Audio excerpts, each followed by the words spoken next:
السلام علیکم معزز دوستو، امید ہے سب لوگ خیریت سے ہوں گے۔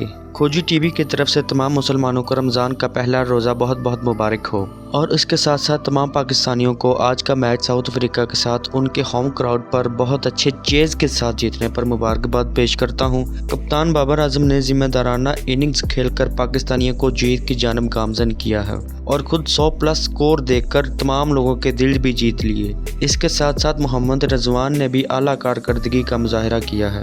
آج میں آپ لوگوں کو بتاؤں گا کہ پاکستان نے ساؤتھ افریقہ کے ساتھ کتنے میچ کھیلے اور کتنے میچوں میں جیت اور شکست حاصل کی ہے۔ اس سے پہلے اگر آپ لوگوں نے میرا چینل سبسکرائب نہیں کیا تو پہلے سبسکرائب کر لیں اور ساتھ میں بیل آئیکن کو بھی دبا دیں تاکہ آنے والی ہر ویڈیو آپ تک بآسانی سے پہنچ سکے۔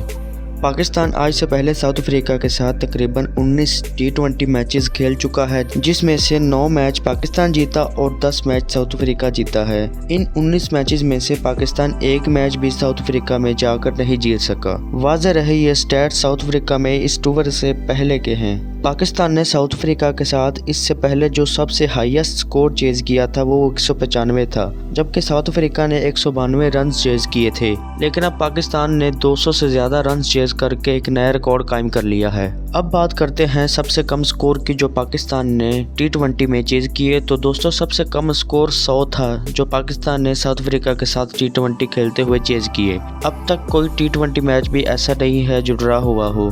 اگر ون ڈے سیریز کی بات کی جائے تو دوستو پاکستان 1992 سے لے کر اب تک ساؤتھ افریقہ کے ساتھ تقریباً 82 میچز کھیل چکا ہے، جس میں سے 51 میچز ساؤتھ افریقہ اور 30 میچز پاکستان جیت چکا ہے، جبکہ ایک میچ ایسا تھا جس کا کوئی نتیجہ نہیں نکل سکا۔ تو دوستو آخر پہ ہم لوگ ٹیسٹ سیریز کی بات کریں گے جو پاکستان ساؤتھ افریقہ کے ساتھ کھیل چکا ہے۔ پاکستان اب تک تقریباً 28 ٹیسٹ میچز کھیل چکا ہے، جس میں سے 15 میچز ساؤتھ افریقہ اور 6 میچز پاکستان جیت چکا ہے، جبکہ 7 ایسے میچز تھے جن کا کوئی نتیجہ نہیں نکل سکا۔ تو دوستو یہ تھا پاکستان اور ساؤتھ افریقہ کے درمیان آج تک کھیلے جانے والے میچز کے پس منظر۔ امید ہے آپ لوگوں کو ہماری یہ ویڈیو بہت پسند آئی ہوگی، تو جاتے جاتے ہمارے چینل کو سبسکرائب کر لیں اور اپنا اور اپنے چاہنے والوں کو ہمیشہ خیال رکھیے گا۔ اللہ حافظ ناصر۔